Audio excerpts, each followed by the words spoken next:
We had a web panel that displayed customer information and allowed the filtering of that information to be displayed by the customer's full name. Let's say we want to work with a customer, adding an action that's activated by clicking on an image in the grid, the image of an airplane for instance, and that displays the details of the flights where the customer is registered.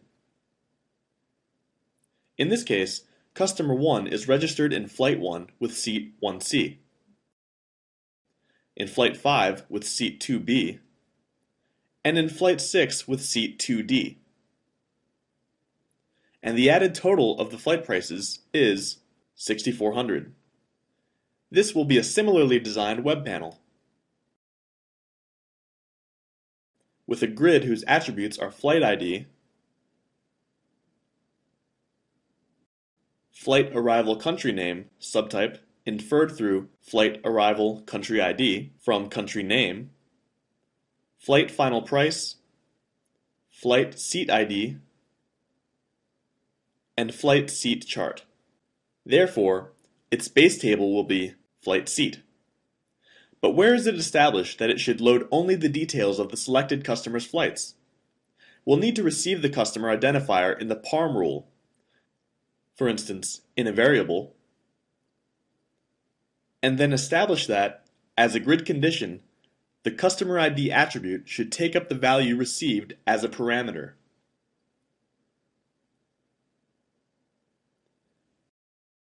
Having done this, you'll just need to pass on the selected customer to the web panel when it's invoked from the action.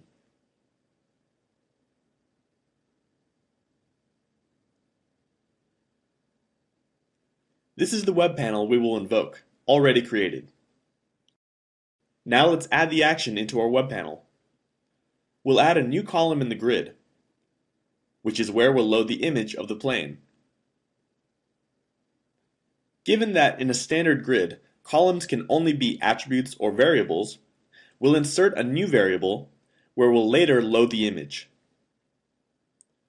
We'll call it flight image, which will be of the image data type. We'll move it to the end and remove the column title. It must be loaded with the appropriate image. In order to do this, we need to insert that image in the KB, so that we may later use it whenever it's needed.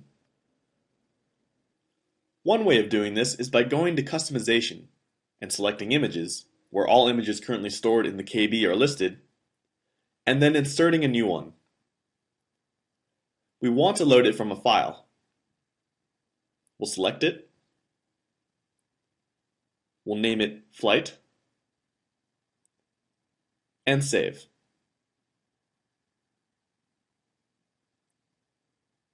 We'll then need to assign it to the variable. How? The most convenient place would be the start event, since it's the first one to be run. And where the flight image variable is, we apply the fromImage method, which has the name of the image from the KB as a parameter, in our case, flight. We press F5.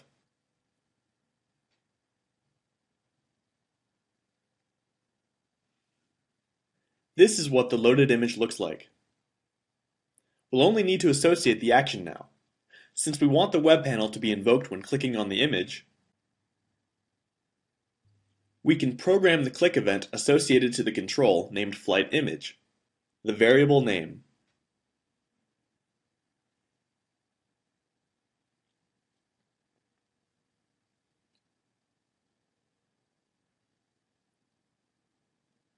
And from there, we can invoke the web panel by passing as a parameter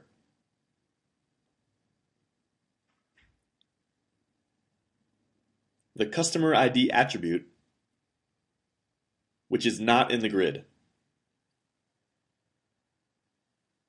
We press F5.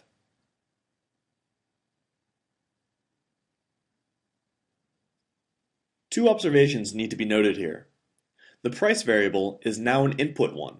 That is, you can change its value. as a result of having associated an event to the lines. You'll need to explicitly make it read-only since we don't want this behavior. On the other hand, the details of the customer's flights are empty. Why? Because we're sending customer ID as a parameter. But if we go to the grid, this attribute is not present, neither visible nor invisible. Taking into account that once the grid is loaded, only the attributes and variables defined as columns are available. Then, the invocation will pass an empty value as a parameter because we don't have a column for customer ID. Therefore, we need to add it to the grid, leaving the customer ID attribute hidden because we're not interested in displaying it. This is what it looks like. Here we can make flight prices as read-only.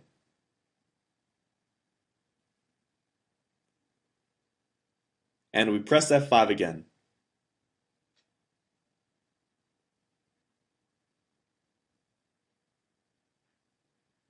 Now, it's working as expected. Note that rather than having programmed the click event on the image of the plane, the enter event could have been assigned to the control, which isn't the most appropriate one in this case because pressing the enter key to run it would not make much sense. What customer would it correspond to? Instead, you could have assigned a user event to it. We'll give it a name.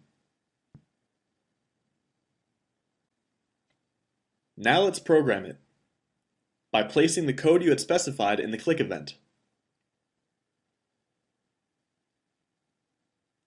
The advantage of choosing to assign a user event to the variable instead of programming the click event is that the same event may be associated to several controls at once. In this case, this is not necessary.